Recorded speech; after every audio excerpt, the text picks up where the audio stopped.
Sorry, I guess everyone's looking forward to World Gourmet. Sorry, I have to extend it a couple more minutes.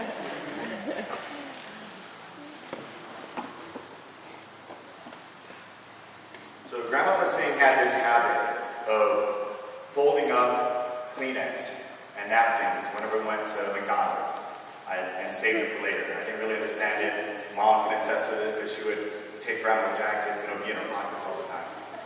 And even when she didn't have an abundance of napkins, when she was down to the last one, she would take it and rip it in half and fold it up and put it in her pocket. So, in honor of Grandma, all of you out there who have tissues, Kleenex, and handkerchiefs, hold out in front of you, fold it up, put it in your pocket, because we're not going to need it. We're celebrating Grandma's life today. We're not going to be mourning the loss of Grandma. Grandma was extremely charismatic. She made friends wherever she went. She'd be at the grocery store line making friends.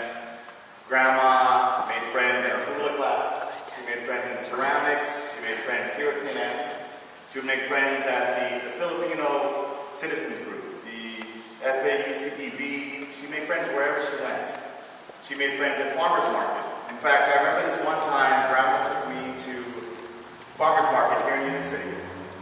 And I felt like I was walking around with Manny Pacquiao. Like we're walking up and down the aisles and everyone's high-fiving, hey, hold up a scene, hey, Grandma, hi. And it was a good feeling. In fact, they were giving her free stuff. I didn't understand that part, but Grandma's walking around with like bags of fruits and vegetables, and not once did I see her ever open up her wallet. So I didn't really get that. But she's walking around with bags of eggplants and okra and bitter melon. And for those of you who are familiar with Filipino cuisine and have tasted Grandma's cooking, she made the best deneng-deng. Did I pronounce that right, my name? Deneng-deng. She made the best deneng-deng. And no offense, Mom, but she made the best deneng-deng. Anyway, so we're walking up and down, and Grandma introduced me to one of her friends.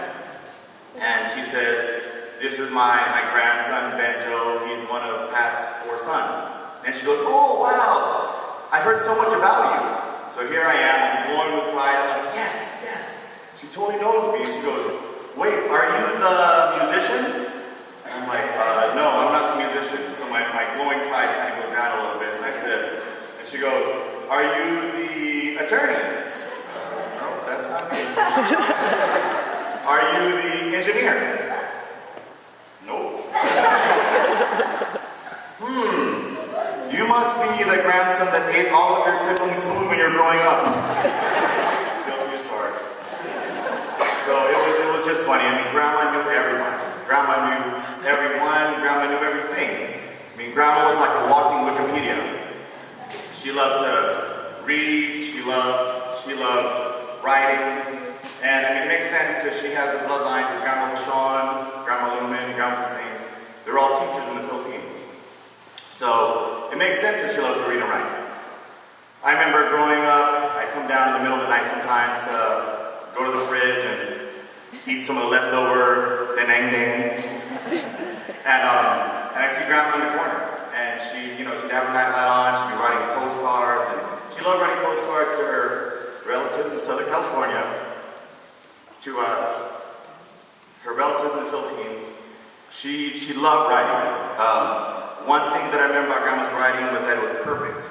It was like Times New Roman, 12-point font, double-spaced, margins on the side. This is way before computers. I mean, Grandma was she was tweeting, she was doing all this before her time.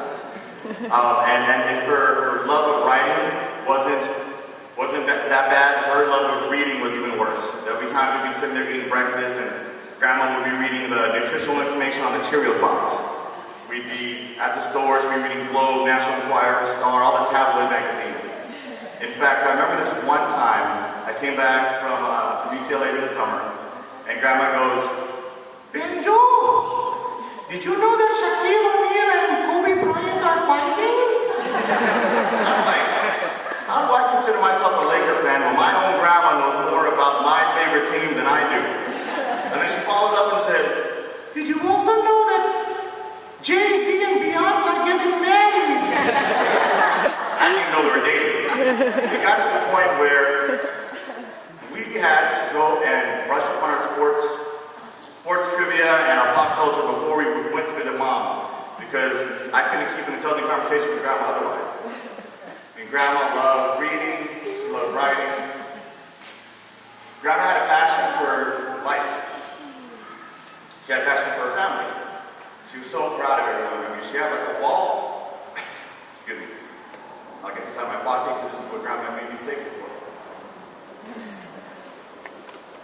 They have a wall of pictures in their room, grandma and grandpa, and it's just, relatives from Southern California, Grandma Luna, Grandpa Sean, all the relatives from the Philippines, all the different generations. I mean, grandma had a love for life, had a love for family, and most of all, she had a love for grandpa. I mean, through all the slipper throwing, and yes, we saw grandpa, she went to the slipper line. All the poking, all the prodding, our beloved Lady Gaga loves grandpa, and I know that grandma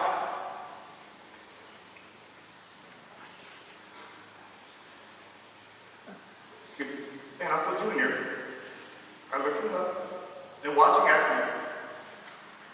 And we're going to watch you from here, grandpa, okay? And I'm going to close today's eulogy with a quote from grandma, which she said to grandpa whenever he was long-winded, like me right now. She said, Cepelino, put the period on it. Grandma, we miss you, and we love you.